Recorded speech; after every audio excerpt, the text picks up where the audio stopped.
কোনো post video reels upload করার সময় কি করে বুঝবেন যে আপনার স্টোরিটা অন আছে কি না। এই যে দেখছেন আমি একটা পোস্ট লিখেছি ঘি নিয়ে, এরপর নেক্সট বাটন আছে না, নেক্সট বাটনে ক্লিক করে দিলাম। এরপর দেখতে পাচ্ছেন এখানে শেয়ার টু স্টোরি অফ রয়েছে, কিন্তু অন নেই। এই অ্যারো বাটনে আমি ক্লিক করে দেব।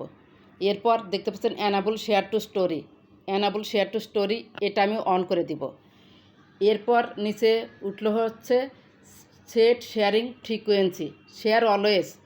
যদি আপনি অলওয়েজ টাইম শেয়ারটা অন রাখতে চান তাহলে যে উপরেরটা আমার সিলেক্ট করাই আছে এটা সিলেক্ট করে সেভ বাটনে ক্লিক করে দিবেন। আর যদি শেয়ার অন মানে একবারে আপনি শেয়ার করতে চান স্টোরিতে, তাহলে এই যে নিচের এই বাটনটা ক্লিক করবেন। কিন্তু শেয়ার অলওয়েজ এইটাই সবসময় আপনি চালু করে রাখবেন, তাহলে প্রতিবার আপনার কোনো পোস্ট আপলোড করার সময় স্টোরিটা অন করে দিতে হবে না। এরপর দেখতে পাচ্ছেন নিচে সেভ বাটন, সেভ বাটনে আপনি ক্লিক করে দিন, এটা সেভ হয়ে যাবে ইনশাল্লাহ।